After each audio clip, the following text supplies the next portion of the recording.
his head rolled onto my foot. Good God. Is he, Rose? I must confess I did rather wonder at that moment. When I was working with young people doing youth drama in late 80s, one of my pupils gave me a book about John George Haigh, written by David Briffett.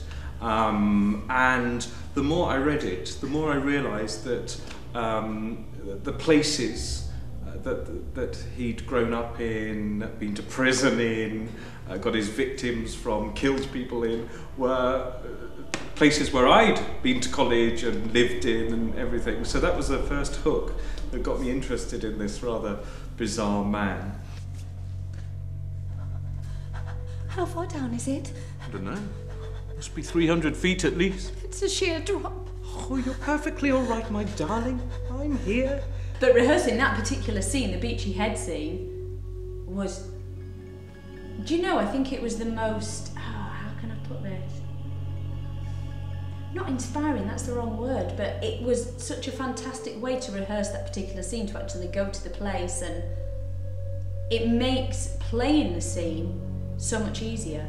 Whereas when we sort of first rehearsed it in the rehearsal room, it was sort of quite tricky to picture it, but once you've actually been there and done it on the edge of Beachy Head, it just makes it so much easier to play. When the cup was full, he held it up towards me.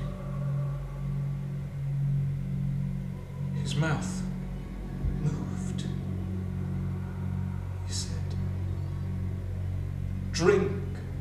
Really, as an actor, I approach it in the way that I would approach any other part.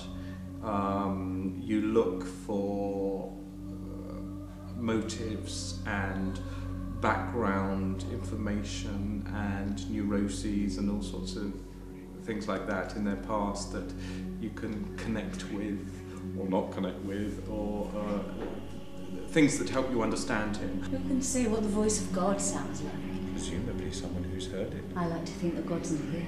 Not in here. Both, maybe. As a little girl, I used to think our family priest was God because he had a white beard. Do you believe in God, John? It is a dark place to be, Haigh. I won't deny that. But also it's a very interesting place because we're all that far away from being murderers ourselves. I don't believe there's any such thing as a good person or a bad person. I think that it's circumstance and upbringing and experience that shape people, not just being a good or bad person. No. You're quite right. There's nothing we can do.